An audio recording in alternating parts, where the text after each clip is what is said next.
let's imagine someone listening is like feeling really stuck in their life. They are having trouble building momentum towards success that they want in their mind. You're someone who has been able to reach success on all levels, right? Not just like career or finances, but all levels. How would you guide this person to start changing their life in a positive direction? The first thing I give as advice to any person who is feeling stuck in life is to, for the next 30 days, wake up early and go work out.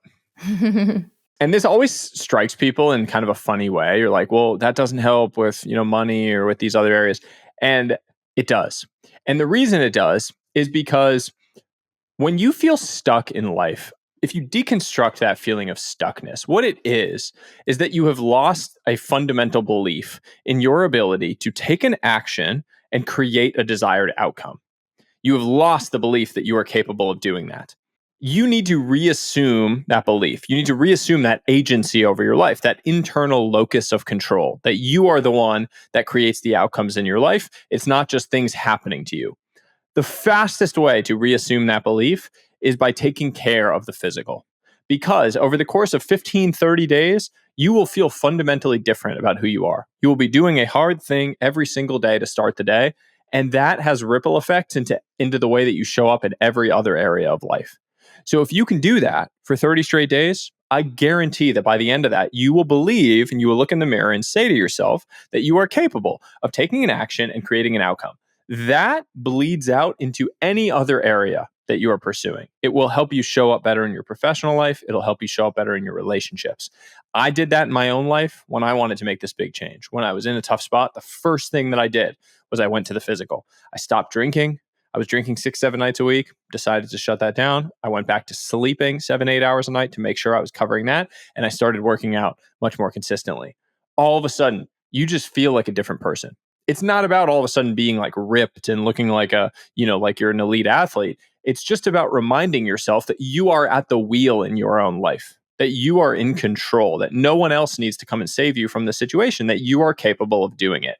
That is how you feel unstuck in life. Yeah, yeah. And a lot of the times when we're feeling stuck, it's because it's whatever's happening in our minds that's holding us back. But if you just start with the physical, like physically move your body, you're you're kind of creating an energy flow and you're building momentum that way as well. Amen. Yeah. It goes back to your 5 types of wealth. And I asked about sequencing or priority. I really do think probably physical and financial are 2 important ones to start with, right? And then you work on the other ones as well. But those 2 are like the Maslow basic needs. Yeah, I mean, you need to take care of yourself because it also is a signal to everyone around you that you take yourself seriously. And taking yourself serious, like everyone always says, like, oh, don't take yourself so seriously. I couldn't disagree more. Like, take yourself seriously, because if you don't take yourself seriously, why should anyone else?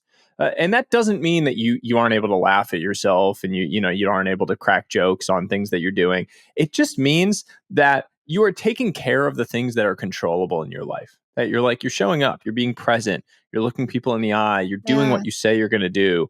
You're standing up tall. Like, there are all of these things that are really simple and free that people lose sight of when they're feeling down. Like, you just start making yourself small. Carrying yourself like your life matters is a cheat code. And it's a reminder that your life does matter. Like, every single person, your life matters. And it is up to you to make sure that the world understands that. Yeah. It's taking responsibility, taking agency that you have the power to control your actions and how you show up in life. Exactly. Love it. So since we're talking about morning routines and such, I do want to ask you about your daily or weekly routine. Like, what are the non-negotiable habits or rituals that you do that fuel you? So my morning routine really starts the night before, which is a pretty simple thing. I'm not going to give you this 1,000,000 step morning routine. But the biggest thing for me is that the night before, I always sit down and make a little note card that has the 2 to 3 kind of priority tasks for the next morning. That for me is huge, because then the next morning when I go to sit down and start on whatever it is work wise, I'm able to just hit the ground running. Like there's no friction in trying to figure out what's important to work on. I already know it's right there. I wake up very early. I'm an early to bed, early to rise person. So I try to be asleep by like 8:30 or 9. I wake up at 4:15. I typically do my cold plunge for a couple minutes in the morning. Gives me a whole bunch of energy and a bit of a rush to start the day. And then I will come up to my desk here, and generally speaking, I'll do like 20 to 30 minutes of reading to just like wake up, get my brain working. And then from about 5 a.m. to 7:30, I'm writing. That's really like my creative time. So if it's newsletter, last couple of years, it was working on the book. I'm really just in kind of focus mode on these creative projects. That for me is kind of like how I start the day on the right tone. Yeah. It's peace and quiet. Like my son isn't awake yet. My wife isn't awake yet. There's nothing going on. No one's emailing you at that time. And that really has been a bit of a godsend for me, is finding those kind of quiet morning hours. My day then kind of like goes into an array of different things. Like I'll do breakfast with my family, make breakfast for the family. And then I'll go do my workouts between around like 8:30 and 10:30 or so. And then kind of afternoon ends up being for more like business related stuff. You know your priorities, but you're still, ambitious. How do you balance everything in your life? Like, do you carve out time? Like, this is the family time, this is the work time, how do you manage all these different moving pieces? Yeah, I really try to like time block. I'm not big on like every minute of my life being scheduled, but I try to have a general idea of what I'm doing during different times of the day. So like at morning time is my Yeah, you're creative creative. window. Then I have a family window when I'm, making breakfast, hanging out. Then I have my like physical, my workouts. Then I have another family window, around lunchtime, walk, etc. Then I'll have like a business and work block for the whole afternoon from say like 12 to 5. And then I try to turn on family mode again. And like my big rule is leave it in the room. Like my phone, my energy, like I don't want all of the work thoughts to be bleeding out into how I interact with my son, especially. And Yeah. so I really try to follow that mantra of like leave it in the room. Yeah. Yeah. I'm not always perfect. I'm far from it, but it does help me a lot to just like create that compartmentalization, leave the work stuff in the office. If I need an extra 5 minutes to like close those open loops so that I take it. But then when I'm on family time, I really try to be on family time. Okay, Sahil. So as you are doing all these things, how do you make sure that you're living most aligned to the fulfilling life that you want to create? Like, do you have a North Star that's guiding you? I really try to check in with myself regularly. I don't want to like obsess over this every single day, and create, a bunch of additional stress to just like make sure I'm in alignment. But what I try to do is on a monthly basis, zoom out a little bit to make sure that I'm not like falling way out of alignment with those priorities. So I'll take an hour or 2 hours once a month, zoom out, journal, pen, no technology, and just think on some of those bigger picture things, like whether I am acting in alignment with my big priorities in life.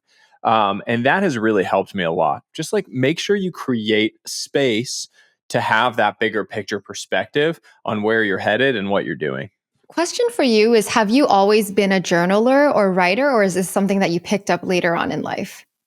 I always wanted to be a journaler and a writer, but for most of my life, my image of what it meant to journal was like, oh, you have to sit down for 30 minutes, light some candles, get a nice glass of tea, and that was what I always thought journaling was. I created this like romanticized version of it, and so what would happen is January 1st, I'd be like, I'm going to journal this year.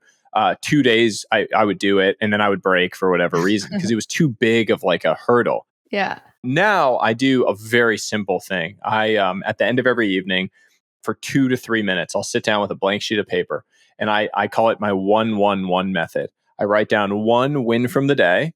That's something I felt good about. One point of stress or anxiety, something I want to get off my brain and onto the paper, and then one point of gratitude, something that I felt grateful for. It takes 2 to 3 minutes, and it's been a dramatic positive impact on my mental health and on my ability to fall asleep quickly at night. Love it. Love it so much. And it's so helpful for the people that struggle with journaling. And also, men usually don't like to journal because they think it's too, I don't know, it's too much effort to sit down and write. But That's easy. 2 minutes, 111.